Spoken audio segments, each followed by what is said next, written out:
राजस्थान के रेगिस्तान में एक किला है, इतना पुराना कि उसका नाम इतिहास में भी भूलने की कोशिश की। लेकिन स्थानीय लोग उसे आज भी एक ही नाम से जानते हैं, कटे सिर का किला। कहते हैं इस किले का राजा था राजा वीर सिंह, निडर, शक्तिशाली और इतना घमंडी कि वो खुद को भगवान से बड़ा समझता था।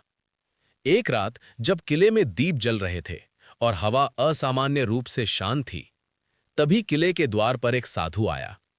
सफेद वस्त्र, आंखों में डर नहीं, बस एक अजीब सा भरोसा। साधु ने राजा से कहा, इस किले के नीचे एक शक्ति सो रही है।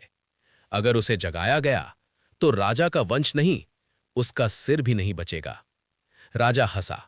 उसने कहा, मेरे किले में डर नहीं रहता साधु, यहां सिर्फ मेरा आदेश चलता है। और उसी रात राजा ने किले के नीचे खुदाई का हुक्म दे दिया। जैसे जैसे जमीन खोदी गई, हवा तेज होती गई, दिए अपने आप बुझने लगे और किले में पहली बार अंधेरा नहीं, सन्नाटा उतरा। मजदूर डर गए, लेकिन राजा नहीं रुका। उसी रात राजा ने एक सपना देखा। उसने देखा एक सिंहासन है और उस पर बैठा है वही खुद, लेकिन बिना सिर के। राजा की नींद टूट गई, पसीने में डूबा हुआ, लेकिन घमंड अब भी जिंदा था। अगले दिन खुदाई में मिला एक गुप्त कक्ष। दीवारों पर खून से लिखा था, जो राजा लालच करेगा, उसका सिर उसकी देह से पहले अलग होगा। राजा ने उस चेतावनी को जलवा दिया।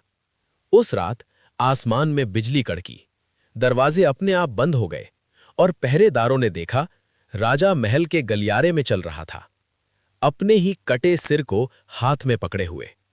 राजा का शरीर जीवित था और सिर की आंखें खुली थीं। सुबह तक पूरा किला खामोश था। राजा की देह मिली, लेकिन सिर नहीं। कहते हैं आज भी अमावस्या की रात किले में किसी के चलने की आवाज आती है और एक गूंजती हुई आवाज, राजा हूं, पर अब सिर्फ सजा देने के लिए। जो भी उस रात किले में गया, या तो पागल लौटा या लौटा ही नहीं। और सबसे डरावनी बात, किले के तहखाने में आज भी एक सिंहासन है, जो कभी खाली नहीं रहता।